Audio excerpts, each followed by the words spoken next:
Cyber Innovations in the Private Sector highlights case studies and the latest industry trends from private vendors. Explore innovative solutions, success stories, and exclusive insights from industry leaders. Stay ahead with the cutting-edge developments driving the industry forward. Today on CyberSecTV, we speak with Vlad Gladin, CTO at Nextgen Software, about how AI is enhancing cybersecurity through automation. My name is Vlad Gladin. I'm Chief Technology Officer of Nextgen Software. Our company is a Romanian cybersecurity company which develops cybersecurity products. Artificial intelligence is changing basically everything in cybersecurity. Typical security operations centers rely on manual labor to do most of the heavy lifting. Artificial intelligence is here to enhance these processes with and keeping humans in the loop so that organizations and security operations centers can better detect and protect. AI is here to help, here to reduce the load of all cybersecurity analysts, incidents that happens inside the organization. So AI is here to, first of all, understand the environment and make humans much more productive than they can. With this approach, it reduces human load. Of course, humans are always in the loop, as I mentioned, and this is our view on how this AI can, and it is, enhancing the way we work with incidents. Traditionally, all security operations were done manually. Our view is that they have to be at least assisted, if not 100% done by AI. And the role of the AI is to present its findings to the people, because to the, persons in charge. And that will inevitably raise the number of automated investigations that can be done. And humans just need to decide, okay, this was a good investigation, this is not, you missed some part of it, so that the AI system will know to improve itself going further down the line. And this is especially important for organizations which don't have enough people, and the level of knowledge that the people doing investigations need to have, it's increasingly more complex, and AI is here to help with knowledge, with automation, so that the load is reduced and we always get less time from one incident being reported to the actual mitigation process. Augmenting, yes. Replacing, no. Let me give you the simple question. Would you trust AI with your life? I wouldn't. So organizations shouldn't. Because in the end, the decision and the one who is responsible is the human, not the AI system. AI systems sometimes fail, and humans should be there to correct them. But on the other hand, humans are the ones who are teaching the AI system, and humans should use the AI system as an aid and as basically augmenting their own activities to make it simpler, to make it more integrated, and to basically do more with less. And the first less is time, which is critical in cybersecurity. It's always been our belief that you need to plug into the SIEM system everything that is relevant from a security perspective. If, let's say, for instance, the weather outside is relevant for your security posture, you should input that information into the system. So not only logs, not only application data, not only network data, everything which is relevant from this perspective. So that is all about the data that you plug into the system. Of course, the evolution of the SIEM is to basically include everything which is related. Because if you have separate systems with separate types of data, the AI will not have the full picture, even the human. So the AI and the evolution of the AI and including AI functionalities on a large scale, it basically enhances the capabilities that we always talk about. Because if the AI or the human decides that, let's say, the weather outside is relevant from the security perspective, it will also reach the same conclusion, and it will basically also coach humans, if needed, to input more types of data and to have more visibility on what happens in that environment. Because the AI system will be as good as its instructions, and its information that it's available to query and investigate. Automation is needed because if you don't have automation, imagine you are going to a war, and don't get me wrong, it's a cyber war out there.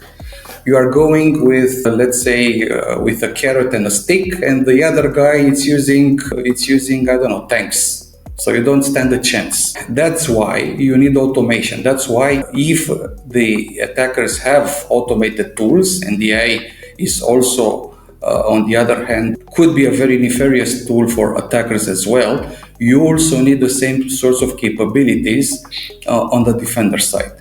So automation is not just, it's good if we'll have it. It's, in these days and age, it's mandatory. Because if you don't have that, you are totally unprepared for what is attacking you. In order to reduce alert fatigue and prioritize the information that humans look at, AI needs to, first of all, do the preliminary assessment of the level of threats and the level of investigations. If that is done automatically, basically humans are presented with just results, reducing analysts' alert fatigue.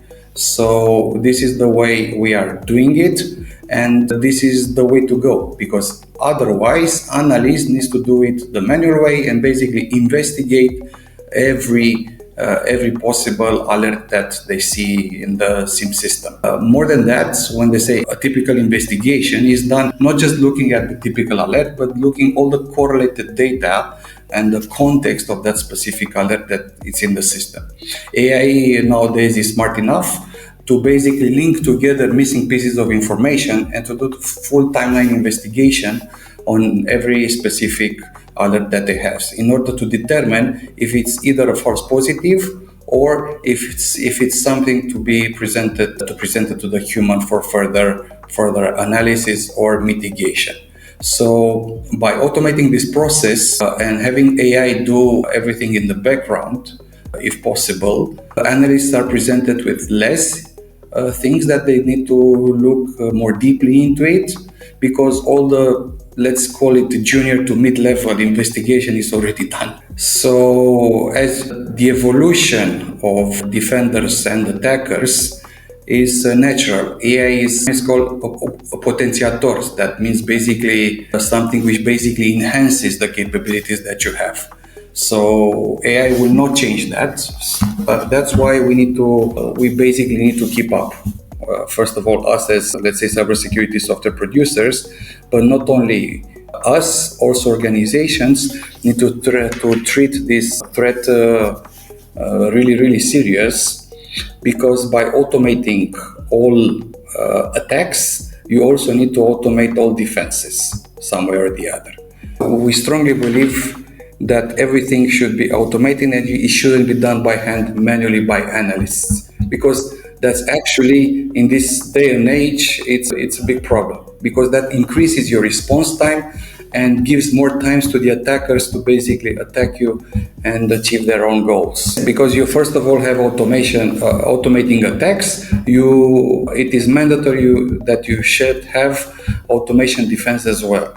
And when I say defense, let's say putting, let's say, malicious IPs that are attacking you inside the block list of the firewall, or let's say blocking infected users inside your target systems. So for this potential, let's say, right operations, we give and we don't let this decision to be to the AI. That is presented to the human. And because this is a potential destructive operation, for instance, users, the human needs to approve it and to say, okay, it's fine, I agree with you, the AI, so that the enterprise is not put in jeopardy. The next generation of SOCs will be not fully automated 100%, but 95% fully automated. Okay, of course, some alerts will slip through the cracks, but the tendency is to have full automation, and it just makes sense if you think about it.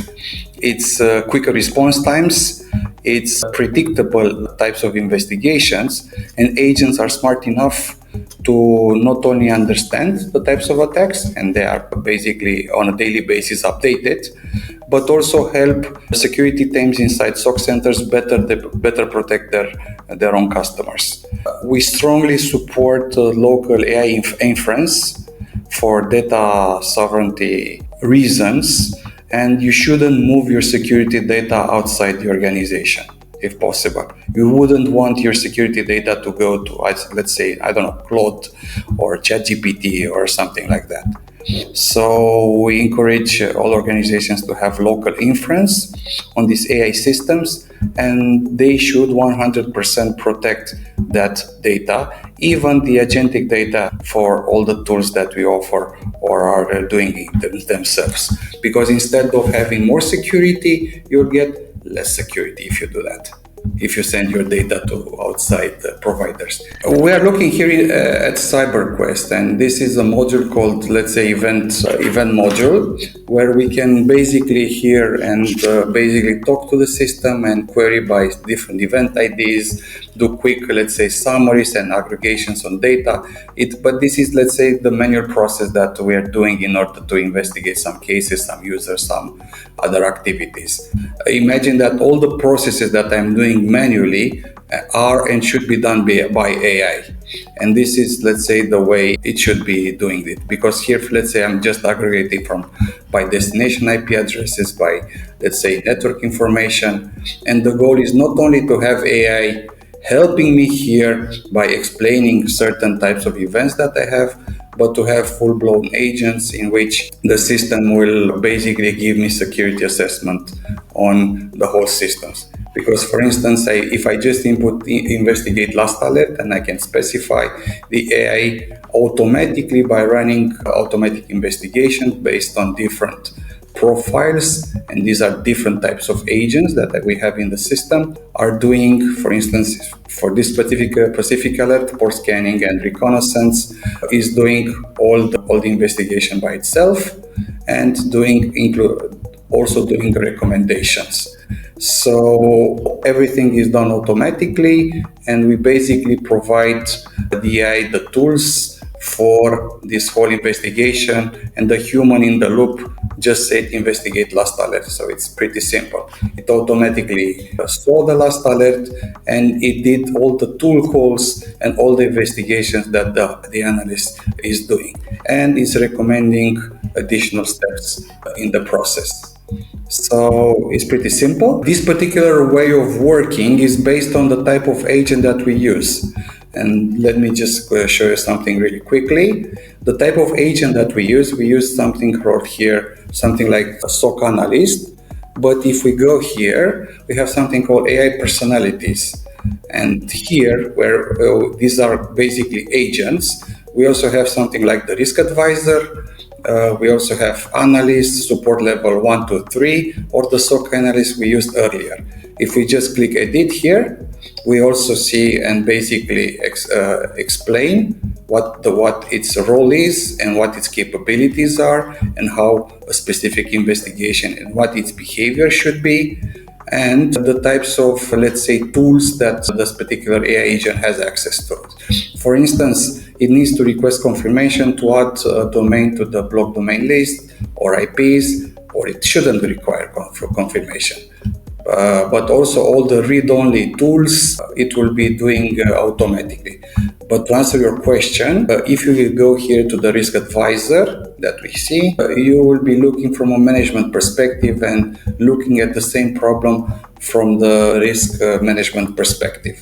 And we encourage people to do more, let's say, these sorts of agents to be very and highly specific for their particular use case that they have in their particular company. Because all of this is done in their own environment, with their own inference, and in their own security data, so 100% private and sovereign. What we're doing is we are working very hard with integrating all the tools and all the functionalities together. And we do believe that local AI, let's say the AI layer that sits on top of whatever you have, it's vital in the whole ecosystem of tools that defenders have in mitigating this. So AI is there to potentially elevate, let's say, not only the skills levels, but the level of productivity that individual humans do, because AI is a very good executor, but not always a very good judge on what needs to be done. So that's why humans in the loop are critical, and we do have a lot of, let's say, gatekeeping so that AI will not mess up your system.